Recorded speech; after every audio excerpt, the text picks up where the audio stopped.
மகாநதி அடுத்த வர எபிசோடில் பார்த்தீங்க அப்படின்னா விஜய்க்கு ஆதரவாக வந்து சாட்சி சொல்கிறதுக்கு யாருமே வரல. டைம் வந்து போயிட்டே இருக்குது. பசுபதி சைட்லேருந்து பார்த்தீங்க அப்படின்னா பேசுகிற வக்கீல் வந்து ஒவ்வொரு ஆதாரமாக விஜய்க்கு எதிராக வந்து காட்டிக்கிட்டே இருக்காங்க. பசுபதி வந்து விஜயும் அதுக்கப்புறம் குமரன் எல்லாம் சேர்ந்து துரத்துன வீடியோவை காமிச்சு விஜய் மேலே வந்து தப்பான ஒரு பழியை வந்து போடுறாங்க. இதனால் பார்த்தீங்க அப்படின்னா ஜட்ஜு வந்து ரொம்பவே கன்ஃபியூஸ் ஆகி இந்த மாதிரி உங்கள் சைட்லேருந்து எந்த ஆதாரமும் இல்லை, அதனால என்னால் ஒன்றும் பண்ண முடியாது, நீங்கள் வந்து எதுவுமே நிரூபிக்க மாட்டீங்க அப்படின்னு சொல்லிட்டு லஞ்ச் பிரேக் விட்டுட்டு போயிடுறாரு.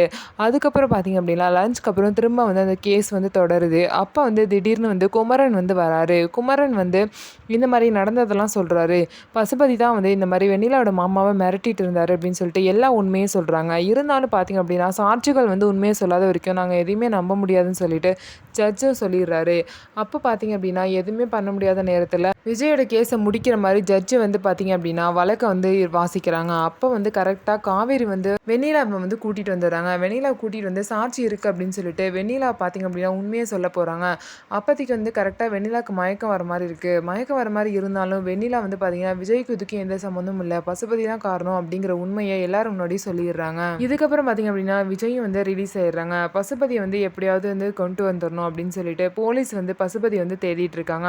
ஸோ விஜயும் பார்த்தீங்கன்னா நல்லபடியாக காவேரி மூலியமாக தான் வெளியே வந்திருக்காங்க. ஆனாலும் காவேரி வந்து வெண்ணிலாவுக்கு வந்து விஜய் விட்டு கொடுக்குறேன் அப்படின்னு சொல்லிட்டு சத்தியம் பண்ணியிருக்காங்க. என்னதான் விஜய் வெளியே வந்தது காவேரிக்கு சந்தோஷமா இருந்தாலும் இந்த சத்தியத்தை நினச்சி உள்ளுக்குள்ளே பயந்துக்கிட்டே இருக்காங்க. விஜய் நம்மளை விட்டு பிரிஞ்சு போயிடுவாங்களோ அப்படின்னு பயந்துட்டு இருக்காங்க. இதுக்கப்புறம் வெண்ணிலா வந்து என்ன முடிவெடுக்க போகிறாங்க? வெண்ணிலா வந்து காவேரியோட குழந்தைய நினச்சி விஜய் வந்து காவேரிக்கே விட்டு கொடுத்துருவாங்களா, இல்லை அப்படின்னா வந்து அடமெண்ட்டாக இருப்பாங்களா அப்படிங்கிறத பொறுத்து இருந்து பார்க்கலாம். நம்ம வீடியோ உங்களுக்கு பிடிச்சிருந்தா நம்ம வீடியோவை லைக் பண்ணிக்கோங்க. அதுக்கப்புறம் மறக்காமல் நம்மளோட சேனலை சப்ஸ்கிரைப் பண்ணிவிட்டு பாருங்கள்.